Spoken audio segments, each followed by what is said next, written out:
ভূতের লাল বাস পর্ব 15। রাত তখন প্রায় ৩টা। সড়ক নিস্তব্ধ, আকাশে ঝমঝম করে মেঘ জমেছে। হঠাৎ হুইসেলের মতো এক অদ্ভুত শব্দ ভেসে এল দূর থেকে। শহরের শেষ প্রান্তে এক পুরনো গ্যারেজে দাঁড়িয়ে ছিল সেই কুখ্যাত লাল বাসটা, যা একবার চলা শুরু করলে আর থামে না। বছর ৫ আগে এক ভয়ানক দুর্ঘটনার পর বাসটা সরকারি নিয়মে গ্যারেজে পাঠানো হয়েছিল। কিন্তু গ্যারেজের কর্মীরা বলতো, মাঝরাতে নাকি বাসের ইঞ্জিন আপনাতেই গর্জে ওঠে। বাসের জানালাগুলোতে কখনো কখনো দেখা যায় রক্তমাখা হাত, যেন কেউ মুক্তি চাইছে। সেদিন এক নতুন মেকানিক, নাম সজল, রাতের শিফটে দায়িত্বে ছিল। সে ছিল খুব সাহসী, ভূতের গল্পে বিশ্বাস করত না। তার সিনিয়ররা আগেই সাবধান করেছিল, রাত ৩টার পর গ্যারেজে একা থাকিস না, বিশেষ করে লাল বাসের ধারে যাবি না। কিন্তু সজল হাসিমুখে বলেছিল, ভূত বলে কিছু নেই, সব গালগল্প। তবে সে জানত না, সেদিনকার রাতটা হবে তার জীবনের সবচেয়ে ভয়ঙ্কর অভিজ্ঞতা। রাত ঠিক ৩:১০। গ্যারেজে হঠাৎ একটা ঠান্ডা হাওয়া বইল, বাতিগুলো দপদপ করতে লাগলো।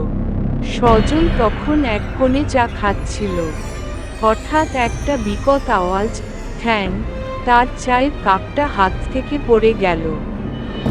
সে ঘুরে দাঁড়িয়ে দেখে, লাল বাসের এক দরজা খুলে গেছে। অথচ সেই দরজা এত বছরেও কেউ খুলতে পারেনি।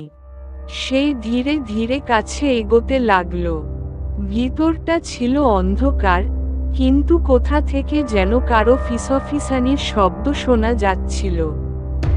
দরজায় দাঁড়াতেই হঠাৎ বাসের ভিতর থেকে একটা হাড়ভাঙা চিৎকার, বাঁচাও, আমাকে বাঁচাও। সজলের গা শিউরে উঠল। সে টর্চ জ্বালিয়ে বাসের ভিতর ঢুকল। চারপাশে রক্তমাখা সিট, জানালার কাছে আঁচড়ের দাগ, আর এক কোণে পড়ে ছিল একটি পুরনো ডায়েরি। সেই ডায়েরিটা হাতে তুলতেই ভিতর থেকে অদ্ভুত গন্ধ বের হলো, রক্তের মতো। ডায়েরিতে লেখা ছিল, এই বাসটা অভিশপ্ত। যেই রাত ৩:১৫ বাজবে, তখন যে এই বাসে থাকবে, সে আর ফিরে যেতে পারবে না। আমি, রঞ্জন দে, এই ডায়েরি রেখে যাচ্ছি, যদি কেউ পড়ে, তবে পালিয়ে যাস। এই বাসটা জীবিত না, এটা এক আত্মার খোলস। হঠাৎ বাসের দরজা বন্ধ হয়ে গেল জোরে।